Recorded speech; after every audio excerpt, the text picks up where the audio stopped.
Ladies and gentlemen, welcome to the Bullpen.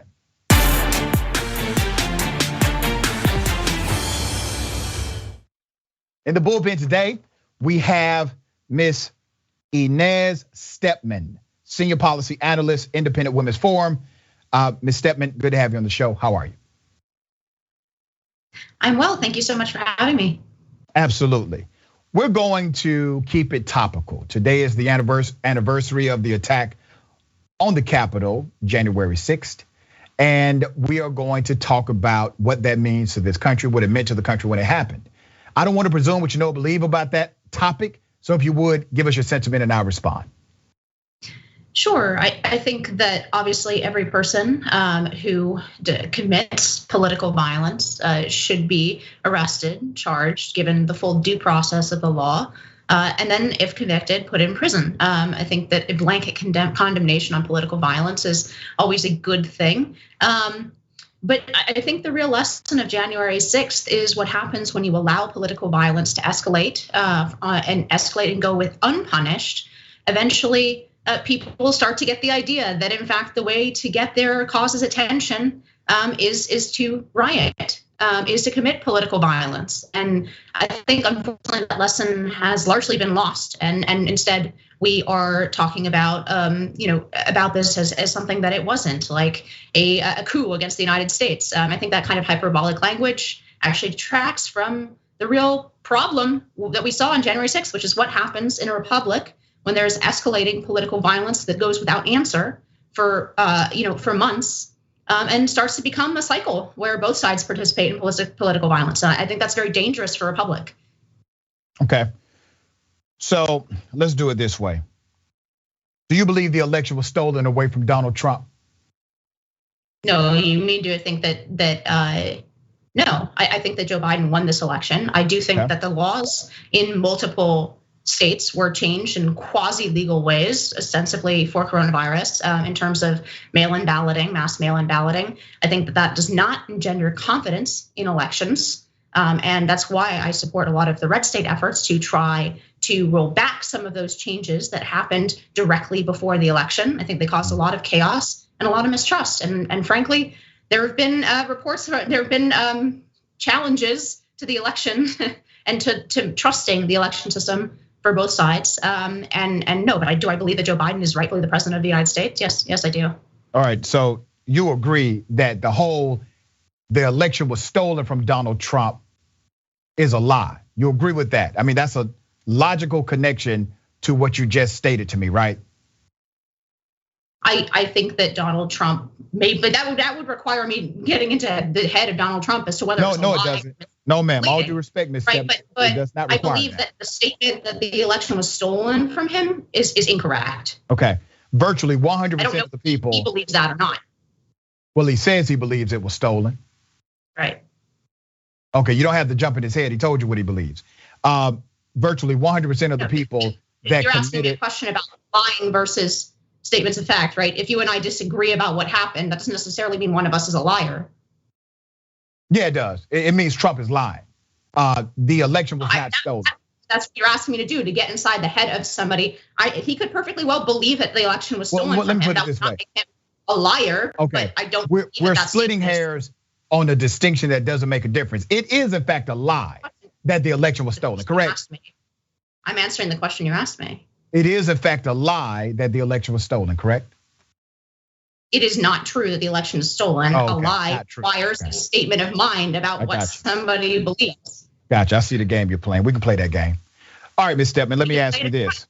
Virtually 100% of the people that stormed the Capitol committed an act of domestic terrorism. They believe that the election was stolen. When you say in your proclamation, your opening statement, you said that this was not about a coup, but it was about the overthrow of the government, because literally the individuals who have already pleaded guilty, and many of them who are awaiting their fate with the Justice Department, said they had a plan to stop the certification of the election, which would have created an unconstitutionally defined scenario, which gives us a constitutional crisis in which they get to make up the rules as they go. They literally had a plan to stop a constitutionally mandated protocol known as certifying the Electoral College. So when you say this was not an attempt to overthrow or an attempt at a coup, these are the same people who said this was our attempt to stop the certification of the election, to overthrow the legitimate government that would be coming in by way of Joe Biden and Kamala Harris. And when Mike Pence did not go along with the program, this is the same group that said we need to now kill him. So if that's the case, then why out of the 700 people who are currently charged, some of them awaiting trial, some of them already gone through trial, they're charged with assault, as they should be. They're charged with trespass, as they should be. They're charged with interfering with a government procedure, which you just referred to. None of them are charged with sedition. None of them are charged with attempting to overthrow the government. None of them are charged with treason. This is Joe Biden's Justice Department. I'm happy to answer that question. These charges. So my question is, if this is a organized coup as opposed to a bunch of people who broke the law, wrongly broke the law and are now being punished for it by the justice system, why is it that none of those 700 people are charged with treason, with insurrection, with overthrowing the government? Because the government can't prove their case. Well, madam, I'm happy to answer your question. All right, number one, you're incorrect on the facts. There are 40 defendants who actually were charged with conspiracy. 40. Okay, many of them were members of the Oath Keepers. Conspiracy to overthrow the government, madam. Go ahead and tell me what you think it was. Tell me what you think the conspiracy was. It was to stop the official process. It was to stop the official process. It was to stop the official process of the Electoral College being certified. That would have been effect. That would have been effect. Say that again. That's the interference with government procedure. Madam, understand what that would have done if you stopped the certification of the Electoral College. You then do not have a legitimate government to certify in the victory of the presidential election because the Constitution is silent on what would happen if you do not certify within that time frame. That was the expressed intent of the conspirators who engaged in that activity. You do not agree? So I totally agree that there were some crazy people. I totally agree that there are some crazy people who committed political violence in the Capitol and that they were attempting to stop the vote, rightly certifying the Electoral College. I don't agree that constitutes that a few people running around and who are then prosecuted for it was anything close to a coup. Okay, there are people who have crazy ideas in this country every day. The question is whether they had any opportunity or came anywhere close to carrying it out. They didn't. And I think, frankly, making this entire, sort of remembrance over what is at the end of the day, several hundred people, some of them, mentally ill with horns on their heads and zip ties, pretending that those people actually came close to overthrowing the government and the Constitution of the United States is a farce. It's a farce, and it gives them far more power than they ever had.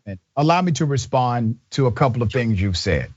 Number one, just because they were not successful does not mean what they did was not egregious and illegal and worthy of severe prosecution. It's like you're arguing that someone who committed attempted murder should not be prosecuted because they did not actually commit murder. Number one, saying that they should be. Number two, let me make it very clear to your question about why they have not been prosecuted the way they should be. The Chief Circuit Judge of that jurisdiction went on record and said that what these prosecutors are doing with these cutout plea deals that are basically carbon copies of everybody else is not justice. And it does not fit, according to the chief federal judge, what the Capitol rioters or terrorists did. Now, let's be clear. You and I may actually agree on some things here. I do not think the federal government is always 100% right. I do not. I do not believe the federal government has prosecuted these individuals to the fullest extent of the law. I do not believe that if we were talking about a band of over 1,000 or 2,000 black people, or if this was a Black Lives Matter protest saying they did not like the direction of the country and they stormed the Capitol, or if their last names would have been Muhammad, that the narrative that you have taken would be the same. Am I correct on that? I think we have actually a perfect counterexample. We had the entire summer of 2020 when many cities in this country had large parts of their downtowns burned down, and we didn't see corresponding prosecutions. We had over 30 deaths during that summer. That's not true, madam. We've seen a minimum amount of prosecutions there. People did get prosecuted, madam. But answer my question. Answer my question, madam. Is it your contention that Joe Biden's Justice Department is not fully prosecuting? You damn right. That's my contention. That's my contention. That's my proclamation. That's my belief.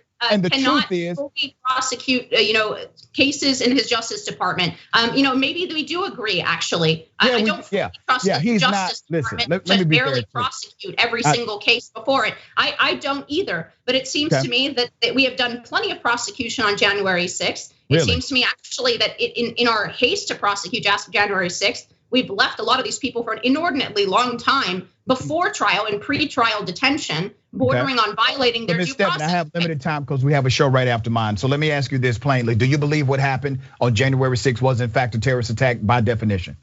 No, I think it was a riot in the Capitol, and for that reason it was disgraceful, and I hope that everybody that participated in it gets their due process and their punishment under the law. Madam, what is the definition of terrorism?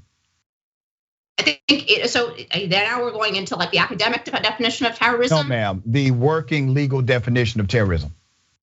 Okay, I think that you can either have a loose definition of terrorism, by which case everything there's a legal definition of terrorism is also political terrorism, or you can tighten the definition of terrorism in an attempt to take life and to seriously commit violence on behalf of a political cause or for a foreign actor. Okay, I think that's not. You're not right. You're just making stuff up. We lived through an entire summer of terrorism in 2020. I'd like to keep definitions a little tighter. I'd like to distinguish between 3,000 dead Americans on 9/11 and the single person who was killed, directly killed on January 6th, who was herself in the act of committing a crime. Okay, I'm going to go back to the original question that I posed to you that you were unable to answer correctly. The definition, the legal definition of terrorism is the unlawful use of violence and or intimidation, especially against civilians, but also non-civilians in the pursuit of political aims.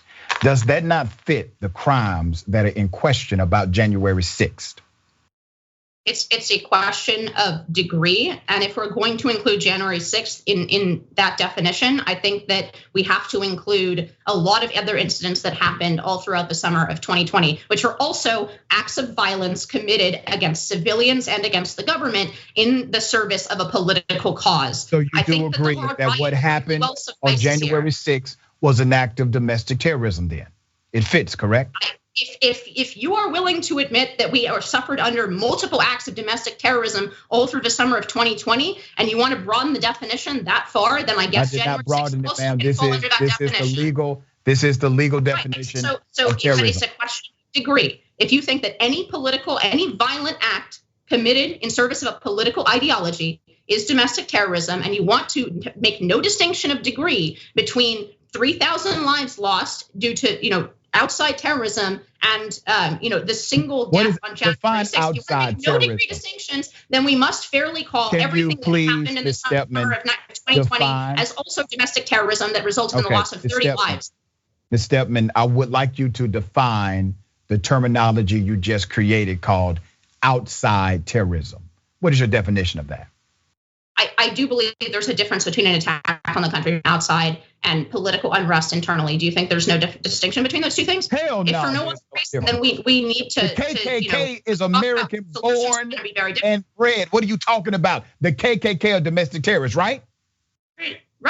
Right? Okay, so do you want to talk about, madam, think about this, Ms. Stepman.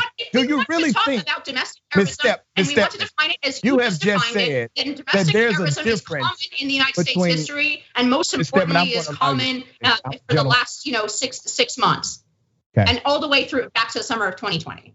If you want to read that loose definition of domestic terrorism, which I think is quite dangerous, and the reason I think is quite dangerous not to distinguish between, for example, what happened in 9/11 is that, and to distinguish between foreign actors and domestic is because when you're talking about domestic actors, you're talking about Americans who have constitutional rights, whatever their political ideology is. You're talking about Americans who have constitutional rights, and we do not use the same apparatus that we deal with foreign terrorism against our own people. Would you agree that there's a danger of doing that? Are you afraid to allow me to respond, madam?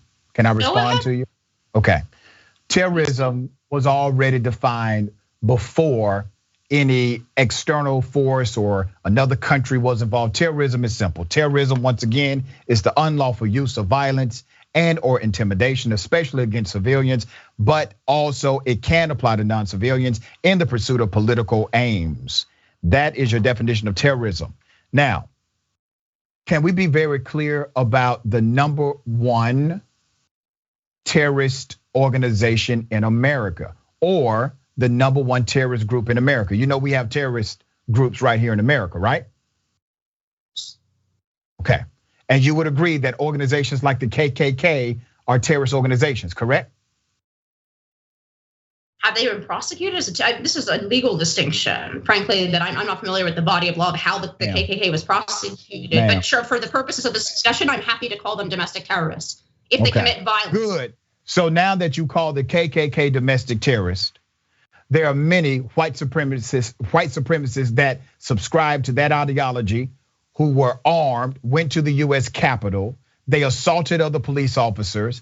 That fits the definition, once again, of terrorism by way of our wording definition of terrorism. Why is that a hard conclusion or connection for you to make? If you want to use that definition, then would you admit that I'm trying to see, can you think about these things logically? The summer of 2020 that, okay, so let's use this for the sake of argument, let's use this definition. Would you admit that there are multiple instances during the summer of 2020 that also qualify as violence or intimidation against a civilian, especially against a civilian, I guess was in your definition, committed on behalf of a political ideology? Would you not agree that the riots that took place and the deaths that took place over the summer of 2020 on behalf of a political ideology, by your definition, also qualify as domestic terrorism? Ma'am, any unlawful use of violence and intimidation to seek a political aim is terrorism. It is clear, it is concise. Here's the issue I have with some of you all that argue and try to defend what happened on January 6th, even to some degree. Everybody who stormed that Capitol got the benefit of being a majority white mob.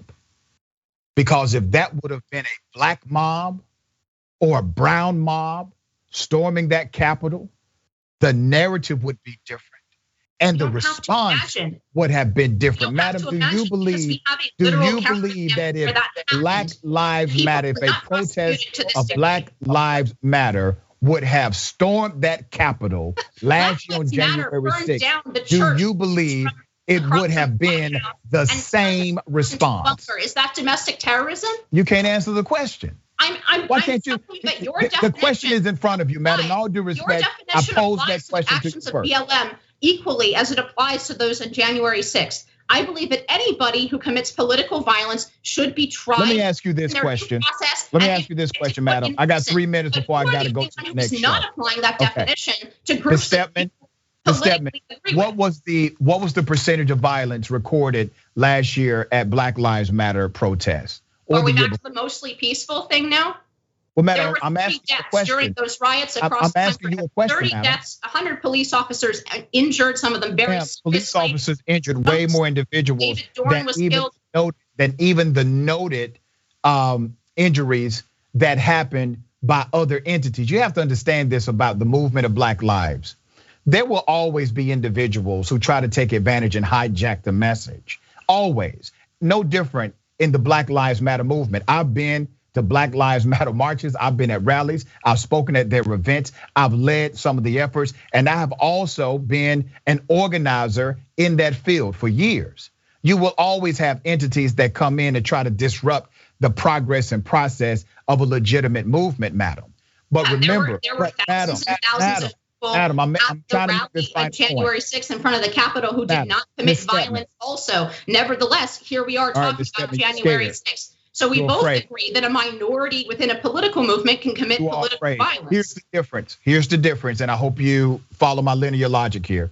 The difference is you will not find any violent rhetoric on any Black Lives Matter website.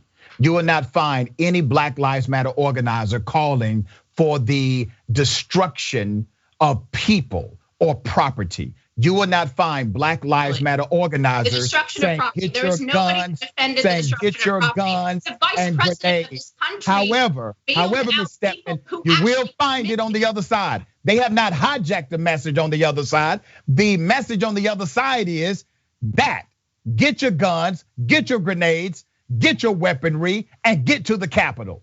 Use violence, use destruction. That is their message. That's not the message of Black Lives Matter. The United States gave money to bail out people, not who used rhetoric, violent rhetoric. Okay. All right.